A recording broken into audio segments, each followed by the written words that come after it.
So hello everyone, welcome back to my YouTube channel, that is Anke Study Sites. In today's video I'm going to explain you the whole topics briefly.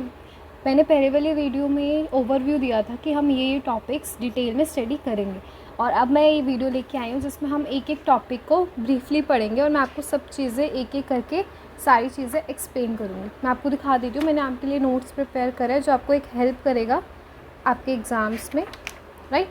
सो हम start करते हैं. Let's start. First one is matter. What is matter?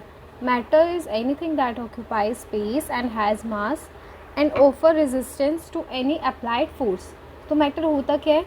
Matter anything, कुछ भी जो चीज़ occupy करती है space घेरती है और हैज़ मास, जिसके अंदर कुछ मास हो, and offer resistance to any applied force. Resistance means एक वो फोर्स जो एक रुकावट पैदा करता है, लाइक दिस पेन. ये एक मैटर है. वाई? बिकॉज ये ऑक्यूपाई कर रहा है, कुछ स्पेस घेर रहा है, प्लस इसमें क्या है, कुछ मास है. And apply the resistance to any applied force. ये ऑफर कर रहा है रेजिस्टेंस. कैसे? अगर मैं इसको यहाँ से यहाँ पे पुश करती हूँ तो मुझे फोर्स लग रहा है इसको पुश करने में. क्यों? क्योंकि एक अपोजिट फोर्स अप्लाई करे, that is called resistance. Okay. Now next one is physical nature of particles. अब हम इसके पार्टिकल्स का जिससे कि मैटर बना है, दैट इज़ पार्टिकल्स. और अब पार्टिकल्स का हम क्या पढ़ेंगे? Physical nature. Matter is made up of particles. This particles are very small. ये मतलब पार्टिकल्स का वो क्या होता है, साइज़ बहुत स्मॉल होता है. अब हम इसके करेक्टरिस्टिक्स पढ़ते हैं, इसकी प्रॉपर्टीज़ पढ़ते हैं. Particles of matter are continuously moving. ये टोटल 3 प्रॉपर्टीज़ हैं. हम एक एक करके रीड करते हैं. और अगर आपने मेरी पहली वाली वीडियो नहीं देखी है, प्लीज़ जाके देखिए, लाइक करिए. एंड अगर आपको मेरी वीडियोस पसंद आती है तो प्लीज़ सब्सक्राइब करो मेरे चैनल को. Now let's go. Characteristics of particles. Particles of matter are continuously moving. They possess kinetic energy. As the temperature rises, particle moves faster because kinetic energy of the particles increases.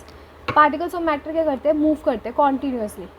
They possess kinetic energy. As क्या करते हैं? possess kinetic energy. जैसे जैसे temperature increase होता है वैसे वैसे kinetic energy increase होती है. लाइक यहाँ मैं लिख देती हूँ, temperature rises so kinetic energy also rises, right. जैसे जिसकी काइनेटिक एनर्जी बढ़ेगी वैसे जैसे जैसे टेम्परेचर बढ़ेगा वैसे वैसे काइनेटिक एनर्जी इंक्रीज़ होगी. और जो पार्टिकल्स है वो क्या करेंगे? फास्टर मूव करना शुरू कर देंगे. No possess kinetic energy. As the temperature rises particles move faster because of kinetic energy. और ये सबसे ज़्यादा पार्टिकल्स की काइनेटिक एनर्जी होती है गैसेज में, देन लिक्विड, एंड सबसे कम सॉलिड, राइट. नाउ मैंने आपके लिए अलग से काइनेटिक एनर्जी की डिफाइन भी दी है. Not defined as the work needed to accelerate a body of a given mass from rest to its stated velocity. Like अभी ये पेन मेरा रेस्ट पोजीशन पे है. अब मुझे इसको क्या करना है? एक्सेलरेट करना है. रेस्ट मतलब बिल्कुल बिना हिले बिना कुछ करे ये एज इट इज़ पड़ा है. अब मुझे इसको क्या करना है? इसको मूव करना है. तो मुझे क्या होगा? एक मैं इस पर वर्क लगा रही हूँ, एक फोर्स लगा रही हूँ इसको मूव करने में, एक्सेलरेट करने में. तो उसको बोलते हैं kinetic energy. Now the next one is particles of matter have space between them. जो पार्टिकल्स होते हैं मैटर के, उनमें क्या होता है? स्पेस. बट जो पहले वाला मैं उसको आपको एक एग्जांपल से समझाती हूँ. लाइक अगर मैं काइनेटिक एनर्जी में particles of matter have space between them. For example particles of matter क्या होते हैं? उनमें स्पेस होता है. कैसे? अगर मैं आपको जैसे एक एग्जांपल देती हूँ यहाँ पे, when we make tea, coffee और lemonade, particles of one type of matter get into the space between particles of other. This shows that there is enough space between particles of matter. अब मैं आपको एक example देती हूँ. Just like अगर हम एक ग्लास ऑफ वाटर लेते हैं, उसमें मैं शुगर ऐड करती हूँ, राइट. 1 स्पून शुगर ऐड करती हूँ. शुगर ऐड करने से पहले मैं उसका वाटर लेवल चेक कर लूँगी क्यों. तो उसके बाद जब मैं शुगर ऐड करती हूँ तो शुगर को मैं जब अब वो अंदर मिक्स हो जाती है, उसके बाद मैं जब लेवल चेक करती हूँ तो वाटर उतना का उतना ही रहता है. शुगर के आने से उसमें ना इंक्रीज़ होता है ना डिक्रीज़ होता है. So what it means? This means कि वाटर के अंदर क्या होता है? स्पेस होता है वाटर के पार्टिकल्स के अंदर, जो शुगर उसके अंदर जाके अपना स्पेस ले लेती है, राइट. तो इट मीन्स कि shows that enough space between particles of matter. Liquid के पार्टिकल्स के अंदर थोड़ा स्पेस होता है, जिस वजह से शुगर क्या होती है उसके अंदर जाके घुल जाती है और वाटर का लेवल उतने का उतना ही रहता है. Now the next one is particles of matter attract each other. Particles of जो मैटर होते हैं वो एक दूसरे को क्या करते हैं? अट्रैक्ट करते हैं. उनमें एक फोर्स लगता है जिसकी वजह से वो एक दूसरे को अट्रैक्ट करते हैं. Like this. सॉलिड में सबसे ज़्यादा फोर्स होता है, सबसे ज़्यादा अट्रैक्शन होता है. सॉलिड के पार्टिकल्स पास पास होते हैं. ये मैं आपको समझाती हूँ इससे. ये है सॉलिड, इसके पार्टिकल्स के बीच में स्पेस बहुत कम है. और इनका फोर्स ऑफ अट्रैक्शन बहुत ज़्यादा, इसलिए जुड़े हुए हैं, ये किसी भी चीज़ को ईजिली अंदर नहीं आने देते। लिक्विड में थोड़ा स्पेस ज़्यादा है, आप देख रहे हो, तभी शुगर जाके अंदर चली गई इनके। गैस में बहुत ज़्यादा स्पेस है, ये देखो इसके पार्टिकल्स ऑफ मैटर क्या है, दूर दूर है, right. So now there is a force that acts on the particular matter that keeps it together. एक फोर्स होता है जो इस मैटर को क्या करता है, एक साथ मतलब जुड़े रखता है। Some substances change into powder, some like other change into crystal and other don't break easily। क्या होता है जब हम किसी चीज़ को ब्रेक करना चाहते हैं, लाइक मैं अगर इस पेन को तोड़ना चाहूँ, इसको ब्रोक करना चाहूँ, इसको 2 पार्ट्स में डिवाइड करना चाहूँ, तो मुझे मुश्किल होगा वो करने में, एज़ कम्पेयर टू अगर चॉक लेती हूँ, चॉक को ईजिली मैं तोड़ सकती हूँ, उसको अच्छे से ब्रेक कर सकती हूँ। तो ये डिपेंड करता है उनकी अट्रैक्शन में, फोर्स ऑफ अट्रैक्शन में, right. The magnitude of the force of attraction varies from matter to matter. अभी क्या करते हैं, मैटर टू मैटर वेरी करता है। अगर मैं चॉक की बात करती हूँ तो वो एक उसको ईजिली ब्रेक कर सकती हूँ, लेकिन अगर मैं बात करूँ नेल की, कील की बात करूँ जो हम दीवार पे ठोकते हैं, कील की बात करती हूँ तो हम ईजिली नहीं कर सकते ब्रेक, जबकि अगर मैं चॉक को करना चाहूँ तो वो पाउडर में कन्वर्ट हो जाएगा। तो यही एक एग्जाम्पल है, breaking a chalk is easier than a nail. Now come to the next one that is, अब मैंने आपको ये तीनों स्टेट्स अच्छे से मैग्नीफाई करके बताया है, एक एक डायग्राम को, pictures of states of matter. अब यहाँ पे 3 स्टेट्स है, सॉलिड, लिक्विड, गैस। सबसे पहले हम आएंगे सॉलिड पे। सॉलिड पे मैं आपको इनका डिफरेंस भी बता रही हूँ एक तरह से। द मोशन ऑफ पार्टिकल्स, अब हम इसके मोशन के बारे में बात करते हैं। सबसे पहले आएगा the space between the particles and kinetic energy of particle is minimum in solid. इसके पार्टिकल्स में क्या होता है, काइनेटिक एनर्जी मिनिमम होती है। काइनेटिक एनर्जी क्या होती है, काइनेटिक एनर्जी जो प्रोसेस करते हैं मूवमेंट के लिए, राइट। इनमें बिल्कुल भी ज़्यादा स्पेस नहीं होता, तो ये मूवमेंट बहुत लीस्ट ज़ीरो की तरह बराबर करते हैं, राइट, बहुत लीस्ट मूवमेंट करते हैं। Force of attraction between the particle is strongest, जब ये इनको फोर्स ऑफ अट्रैक्शन क्या होता है, बहुत ज़्यादा होता है, क्योंकि ये पार्टिकल्स क्या होते हैं, एक दूसरे से अटैच्ड होते हैं। Movement of particles is minimum, अब ये स्पेस ही नहीं है तो ये मूव कहाँ से करेंगे, राइट। तो this is all about solid. ये मैंने 3 आपको पॉइंट्स दिए हैं, ये आपको डिफरेंस में भी हेल्प करेंगे प्लस इनकी प्रॉपर्टीज़ में भी। What is now liquid. Liquid के पार्टिकल्स में थोड़ा स्पेस है। अब थोड़ा स्पेस है तो या मतलब इनमें अट्रैक्शन फोर्स भी थोड़ा कम होगा। The space between the particles and kinetic energy is intermediate in liquid, means solid से कम और गैस से ज़्यादा। Force of attraction is also intermediate in liquids, इनका फोर्स ऑफ अट्रैक्शन भी ठीक होता है। Movement of particles is more in liquid as compare to solids. इसमें मूवमेंट ऑफ पार्टिकल्स का मूवमेंट करना की क्षमता इससे ज़्यादा होती है। और now come to gas. Gas is the space between the particles and kinetic energy of particles is maximum in gas. Space maximum है प्लस इनके क्या है, जब स्पेस मैक्सिमम है तो इनका फोर्स ऑफ अट्रैक्शन कम होगा, राइट। तो काइनेटिक एनर्जी इनमें मैक्सिमम होती है और force of attraction is very weak in gases. Movement of particles is maximum. Why movement of particle is maximum, because there is a lot of space between each particle. So this is the difference and property of solid, liquid, gas, जो मैंने आपको एक magnify करके इस diagram से। Now come to the next topic that is characteristics of state of matter. सबसे पहले हम सॉलिड के पढ़ते हैं। Characteristics of solid states are have definite volume, fix volume होती है। हैव डिस्टिंक्ट बाउंड्रीज डिस्टिंक्ट होती है। हैव डेफिनेट शेप होती है, हम इसकी शेप को चेंज नहीं कर सकते हैं। Have rigidity and incompressibility. Rigidity क्या होता है कि वो अपनी शेप चेंज नहीं करता। इनकम्प्रेसिबिलिटी, इसको हम ना कंप्रेस नहीं कर सकते सॉलिड को, किसी भी सॉलिड को। Now come to the liquid state. Characteristics of liquid states are have fluidity, flow करने की प्रॉपर्टी को क्या बोलते हैं, फ्लूइडिटी, जो कि लिक्विड्स में पाई जाती है। दे आर नॉट रिजिड, ये रिजिड नहीं होते हैं। लो कंप्रेसिबिलिटी होती है। नो डेफिनेट शेप, कोई डेफिनेट शेप नहीं होती। जब हम अगर मैं वाटर रखती हूँ, एक गिलास में वाटर रखती हूँ और एक कप में वाटर रखती हूँ, राइट, एक कप में रखती हूँ, तो इन दोनों में अगर वाटर रखती हूँ तो दोनों की शेप चेंज होगी। तो वाटर की कोई शेप नहीं होती, जिस वेसल में भी वो जाता है वो उसकी शेप ले लेता है। हैव डेफिनेट वॉल्यूम, इसकी डेफिनेट वॉल्यूम होती है। Now come to the gaseous state. The characteristics of gaseous state are have fluidity, have high compressibility, हम इसको कंप्रेस कर सकते हैं। Now have no definite boundaries, कोई बाउंड्रीज नहीं होती हैं और ना ही इसकी कोई फिक्स शेप होती है। Change of state of matter. Now comes to the change of state of matter. I hope कि आपको मेरी एक एक डिटेल समझ आ रही हो। और फिर भी अगर आपको कोई डाउट है तो आप मुझे कमेंट सेक्शन में बता सकते हैं. Now come to the change of state of matter. Change in physical state of matter can be done in 2 ways. मैटर की फिजिकल स्टेट में चेंज कैसे हो सकता है? By 2 things, that is by 2 ways, by changing the temperature and by applying pressure.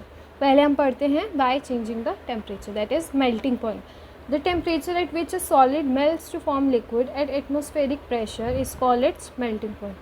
वो temperature जिसमें एक सॉलिड किस में मतलब बदलता है, लिक्विड में, एट एटमॉस्फेरिक प्रेशर, जो हमारे वातावरण में प्रेशर है उसकी प्रेजेंस में, is called its melting point. एक बार फिर से पढ़ते हैं. The temperature at which a solid melts to form liquid. वो तापमान जिसमें एक कठोर सॉलिड मेल्ट होता है लिक्विड में एट एटमॉस्फेरिक प्रेशर, हमारे वातावरण में जो प्रेशर प्रेजेंट है, इस कॉल्ड इट्स मेल्टिंग पॉइंट. और हमें पता है कि मेल्टिंग पॉइंट ऑफ आइस कितना होता है, 0 डिग्री. इसको हम मेल्टिंग पॉइंट को हम समझते हैं ऐसे, लाइक दिस. मैंने एक आइस लिया, थोड़ा सा बर्फ़ लिया हमने, उसको क्या किया, नीचे से थोड़ा हीट किया. उससे पहले हीट करने से पहले मैं उसका एक टेम्परेचर नोट करूँगी, that is 0 degree Celsius. Temperature note करने के बाद ये हीट हो ही जा रहा होता रहता है. देन उसका क्या होगा, आधी बर्फ़ जब पिघल जाएगी तब मैं नोट करूँगी कि मैं फिर उसका टेम्परेचर नोट करूँगी, तब भी वो 0 डिग्री ही रहता है. जबकि जब हम किसी चीज़ को हीट करते हैं तो उसका टेम्परेचर इंक्रीज़ होना चाहिए, बट यहाँ पे टेम्परेचर ना इंक्रीज, कुछ भी नहीं हो रहा, तो 0 डिग्री ही है. आफ्टर जब तक फिर मैं इसको, जब ये आधी पूरी बर्न हो जाएगी, until the last piece of ice, जब तक ये सॉलिड से लिक्विड में कन्वर्ट नहीं होती तब तक इसका टेम्परेचर क्या है, 0 डिग्री. वाई? टेम्परेचर तो बढ़ना चाहिए. This is because of latent heat of fusion. What is latent heat of fusion? The amount of heat required to change 1 kg solid to its liquid state. Spheric pressure, that is called latent heat of fusion. Now come to the next one by changing temperature. In this there is boiling point. At the temperature at which a liquid boils to form vapors at atmospheric pressure is called its boiling point. Boiling point क्या होता है? वो तापमान जिसमें एक liquid boil होता है, किसमें, गैस में, to form gas. Spheric pressure is called is boiling point. और बॉइलिंग पॉइंट ऑफ वाटर कितना होता है, 373 केल्विन. इसको हम ऐसे समझते हैं, मैं एक बीकर लेती हूँ और नीचे क्या करती हूँ, बर्न करती हूँ, इसको हीट प्रोड्यूस कर रही हूँ, राइट. इस पर मैंने पानी रखा और इसको मैंने स्टार्ट कर दिया हीट देना, राइट. हीट स्टार्ट कर दी. इसमें क्या होगा, धीरे धीरे ये बॉयल होना शुरू हो जाएगा, राइट. मैं इसका बॉयल टेम्परेचर नोट करूँगी तो ये आएगा, boiling point of water is 100 degree Celsius. जब ये तो बॉयल होना शुरू हो जाएगा तो हम इसका टेम्परेचर नोट करेंगे जो कि है 100 degree Celsius. After some time जब मैं इसको लगातार हीट करती हूँ तो क्या होना चाहिए, इसका टेम्परेचर इंक्रीज़ होना चाहिए, रेज होना चाहिए. बट क्या होगा, ये 100 डिग्री का 100 डिग्री ही है. क्यों है? जब हम ज़्यादा हीट करते हैं तो ये क्या हो जाएगा, वेपर्स इसके बनने शुरू हो जाएंगे, पानी उबलना शुरू हो जाएगा, लेकिन उसका टेम्परेचर जो है फिक्स ही रहेगा 100 डिग्री सेल्सियस. ये हमने नोटिस किया. And why this is happening, because of latent heat of vaporization. इसमें क्या होता है, the amount of heat required to change 1 kg liquid to its gaseous state. उतना अमाउंट ऑफ हीट जो कि चाहिए हमें 1 kg लिक्विड को गैशियस स्टेट में कन्वर्ट करने के लिए at atmospheric pressure. Atmospheric pressure means हमारे वातावरण में जो प्रेशर प्रेजेंट है, right. Now come to the next one, that is sublimation. Sublimation is what? The change of solid directly into vapors on heating and vapors into solid on cooling without passing to the intervening liquid state is called sublimation. The change of solid directly into vapors means solid का directly gas में change होना without liquid state, without coming on, without passing through the liquid state. Solid का direct gas में convert होना या फिर gas का direct solid में कन्वर्ट होना without meaning the liquid state. मतलब कि डायरेक्टली, फिर से पढ़ते हैं, the change of solid directly into gas. आप सॉलिड लिक्विड गैस, सॉलिड से गैस में विदाउट इंटरमिंग लिक्विड, लिक्विड गैस में बिना कन्वर्ट हुए डायरेक्ट किस में हो जाती है, सॉलिड में. उसको हम बोलते हैं सब्लिमेशन. और सब्लिमेशन उसे भी बोलते हैं जो गैस से डायरेक्ट सॉलिड स्टेट में कन्वर्ट होता है, उससे भी सब्लिमेशन बोलते हैं. Example, camphor, ammonium chloride, NH4Cl is the formula of ammonium chloride, and naphthalene balls. What is naphthalene balls? देखी होगी आपने, आपके घरों में, कपड़ों में मिलेगी आपको, ये वाइट वाइट कलर की हर किसी जगह पे होती है, अलमीराज में होती है. कैम्फर इज कपूर आपने देखा होगा. अमोनियम बॉल्स क्या होती है, स्टेट में सॉलिड होती है, बट आप देखोगे थोड़ा टाइम बाद वो अपने आप किस में बदल जाएगी, गैसियस स्टेट में बदल जाएगी, वो गायब होने लग जाएगी, right. Now come to the effect of change of pressure. If we compress a gas in a cylinder, the distance between the particles of gas is reduced and finally the gas is liquefied on lowering temperature. इसमें मैंने आपको समझाती हूँ. ये 3 cylinders लिए, right. This is the piston. Bye applying pressure on the piston, ये मैंने apply किया प्रेशर, राइट. सिलेंडर में मैंने प्रेशर अप्लाई किया तो पार्टिकल्स ऑफ जो गैस के पार्टिकल्स है वो क्या होंगे, धीरे धीरे करके नीचे आने लग जाएंगे, पास आने लग जाएंगे, और इससे क्या होगा, हमारी गैस क्या हो जाएगी, लिक्विफाई हो जाएगी at the low temperature. Come temperature पे हमारी गैस क्या हो जाएगी, प्रेशर अप्लाई करने से liquefy. If we compress a gas in a cylinder the distance between the particles of gas is reduce. जैसे जैसे हम प्रेशर अप्लाई करेंगे तो पार्टिकल्स पे जो डिस्टेंस था वो क्या हो जाएगा, कम होना शुरू हो जाएगा, और फाइनली जो गैस है वो क्या हो जाएगी, लिक्विफाई हो जाएगी, right. Now come to this. By applying high pressure the particles of gas can be brought close together. High pressure apply करेंगे तो वो क्या हो जाएगी, पार्टिकल्स क्या हो जाएंगे, वो आपस में एक दूसरे के पास आने लग जाएंगे. सॉलिड कार्बन डाइऑक्साइड, जिसको हम ड्राई आइस भी बोलते हैं, is change into carbon dioxide gas directly without changing into liquid. Solid carbon dioxide क्या होती है, एक इसको हम चेंज कर सकते हैं कार्बन डाइऑक्साइड गैस में बिना without changing it into liquid state. Means solid से डायरेक्ट इसमें गैस में without changing into liquid. When pressure is reduce to 1 atmospheric pressure, जब हम प्रेशर रिड्यूस कर देते हैं, प्रेशर कम कर देते हैं. ये 2 आपने देखे पढ़े होंगे example. CNG that is compress natural gas, जो कि हम किस में यूज़ करते हैं, एज अ फ्यूल यूज़ करते हैं, और इसको हम कंप्रेस, ये भी कंप्रेस्ड होती है बाय अप्लाइंग प्रेशर. LPG, जिसको हम as a cooking gas use करते हैं, लिक्विड पेट्रोलियम गैस, ये भी क्या होती है, लिक्विफाई होती है by applying pressure by the same process, right. ये इसके एग्जाम्पल्स हैं. Now come to the next topic, that is a surface phenomena in which liquid changes into vapors at any temperature below its boiling point is called evaporation. क्या है, एक surface phenomena है, right, जिसमें क्या होता है, liquids का surface phenomena, जिसमें लिक्विड क्या होता है, चेंज हो जाता है वेपर्स पे at any temperature below it's boiling point, अपने बॉइलिंग पॉइंट से कम पे किसी भी टेम्परेचर पर, ठीक है. दिस फिनोमिना, ये सरफेस पे होने वाला फिनोमिना है, राइट, लिक्विड्स में. Particles of the surface of liquid have higher kinetic energy than others. जो सरफेस पे, लिक्विड के सरफेस पे जो पार्टिकल्स होते हैं, ऊपर वाले जो पार्टिकल्स होते हैं, इनमें बहुत ज़्यादा काइनेटिक एनर्जी होती है as compare to the other one. So they break the force of attraction between the particles. क्या होता है, इनमें काइनेटिक एनर्जी बहुत तेज़ होती है, तो क्या करते हैं, ये जो फोर्स ऑफ अट्रैक्शन होता है लिक्विड का, ये ब्रेक करते हैं और क्या होता है, इवेपोरेट हो जाता है. So they break the force of attraction between the particles and escape from the surface of liquid in the form of vapour. धीरे धीरे क्या होता है, ये पानी गायब होने लग जाता है. इसका एक मैं आपको बताती हूँ. जब हम एक गिलास लेते हैं, उसको मैं रख देती हूँ एक ऐसी जगह पे जहाँ पे उसको कोई ना छेड़े, ठीक है. इसको मैंने इसका वाटर लेवल चेक कर लिया. अब इसको कुछ दिनों बाद आप देखोगे तो इसमें से पानी ना गायब होगा थोड़ा सा. Why, because of evaporation. पानी क्या हो गया, इवेपोरेट हो गया और उसका वाटर लेवल कम हो जाएगा. Now come to the next factors affecting evaporation. अब इवेपोरेशन को कौन कौन से फैक्टर है जो अफेक्ट करते हैं, और रेट ऑफ इवेपोरेशन किस किस चीज़ पे डिपेंड करता है. Rate of evaporation means evaporation कैसे ज़्यादा होगा, कब कम होगा, तो ये डिपेंड करते हैं 4 पॉइंट्स पे. Expose surface area, increase in temperature, humidity and wind. First is expose surface area. On increasing surface area of liquid, rate of evaporation also increasing. जैसे जैसे अगर मेरा इंक्रीज़ होगा तो मेरा इवेपोरेट इंक्रीज़ होगा. लाइक ये एक थोड़ा सा मैंने बाउल में जो 50 ml वाटर मैंने दोनों में रखा, राइट. तो थोड़ा टाइम बाद में नोटिस करूँगी, अगर मैं इसको फ़ैन के नीचे रख देती हूँ दोनों को, तो पहले कौन सा पानी कम होगा, ऑफ कोर्स प्लेट वाला. वाई, बिकॉज इसका सरफेस एरिया ज़्यादा है और इसका कम है.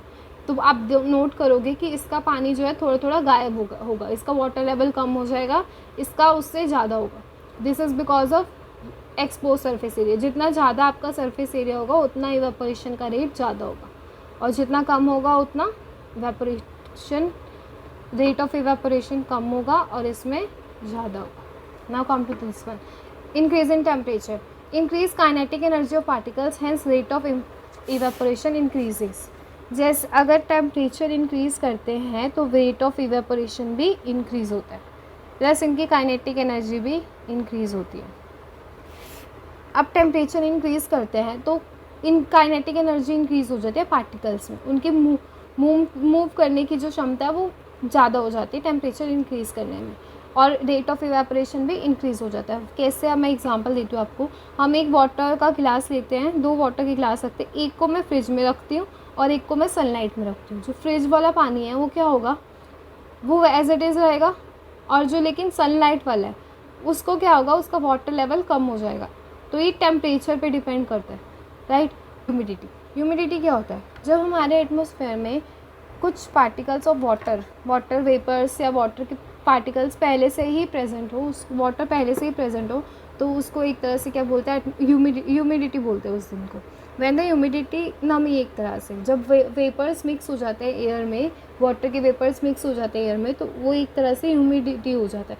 When the humidity of air is low, जब ह्यूमिडिटी कम होता है, इवेपोरेशन रेट इज़ इंक्रीज्ड। अगर ह्यूमिडिटी कम होता है, जब इट मीन्स कि जब पानी के जो वेपर्स है, वाटर के वेपर्स है, वो कम होते हैं एटमॉस्फेयर में, तो हमारा इवेपोरेशन ज़्यादा होता है। मोर ह्यूमिडिटी लेस वेपोरेशन, जितना ज़्यादा ह्यूमिडिटी होगा उतना कम वेपोरेशन होगा, जितना ज़्यादा ह्यूमिडिटी होगा उतना कम इवेपोरेशन होगा। इसको एक example, now come to the wind. When wind speed increases, rate of evaporation also increases. जिस जैसे हवा का बहाव बढ़ेगा वैसे वैसे वेपोरेशन का रेट भी बढ़ेगा। इसको भी एग्जांपल से समझते हैं। जब हम कपड़े सुखाते हैं, एक हवा वाले मौसम में और एक बिना उसके, सनी हवा में क्या होगा, कपड़े हमारे जल्दी सूखेंगे, ठीक है। जिस दिन हवा कम होगी उस दिन उसका कपड़े सूखने का टाइम भी, जितनी देर में कपड़े कम सूखेंगे।